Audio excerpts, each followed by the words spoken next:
next guest wants men to check in, speak up, and take care of yourself. He's an advocate for early detection. Well, we talked about detention in a second. And wellness. He had been diagnosed with prostate cancer. His new book, Audacity, Fueled by Invincible: Ignorance to Win. And he's going to talk about how he turned this health setback into a set up. We welcome health advocate, author, and entrepreneur Ed Goode. Now, the reason I said detention was you actually worked in the prison system for years. You were a police officer as well. Yes. Life is just strange. For those of us who've been around for more than a couple of minutes, you know, it's like, oh, I'm going to do this, and my plan is this, and in 5 years I'm going to do that, and it's going to end up here. And like, well, it may end up there, but it doesn't all go there. It may go over there and back there for a way and loop around and end up there. That's exactly what happened to you, isn't it? Absolutely. Threw you a big curve. Yeah, it was tough, but you know, like you said, life shows up sometimes. Yeah. You know, my story is a story of many. I've just been blessed enough to have a platform to be able to speak about it. My book, Audacity, speaks about redemption, overcoming challenges and adversities, poor choices. Mm-hmm. Speaks about fatherhood, family, love. But just took a blow in December 26, 2024. And I was diagnosed with prostate cancer, and I was just blown away. Yeah. It took me a few weeks to digest it and understand, but I used the same curriculum as in my book in steps to overcome again. Okay, so the next chapter is kind of where you're headed now. It's like, okay, I've lived this part of my life. I've done these things. I've got this. I got my family, got my friends. I had my career. What's next?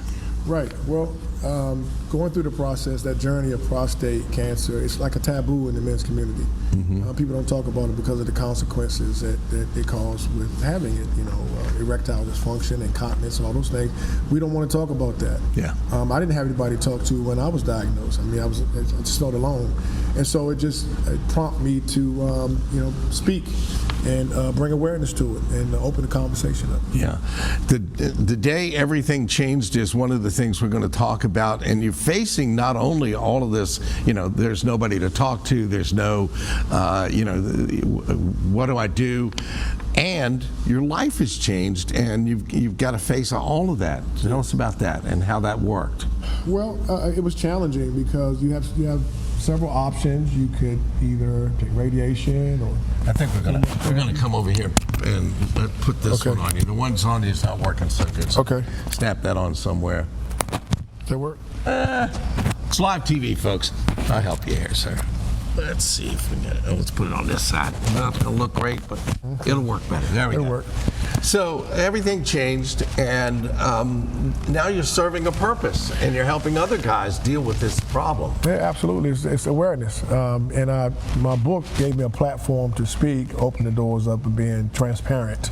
And a lot of us are they shy away from that, because it's a, you know, we don't want it to be placed in that realm. But you know, when I speak to people now about prostate cancer, everybody's body is different, and the effects are different. Yeah. And having these lived experiences, I can tell you that some of the taboo that has been shared about prostate cancer, it didn't affect me in that way. Mm-hmm. It's more so psychological and the mortality of having cancer. When you hear cancer, you're like, man, I'm one step away from the grave. Yeah. You know, but you change your perspective. Having gone through previous struggles helped me along the way to accept this and deal with it. But I think bringing awareness is so important because we need to have the conversation. It's not just a message, it's a movement at this point for you. 100%. And you're helping other guys at the same time. And how do you move that along and get that ball rolling?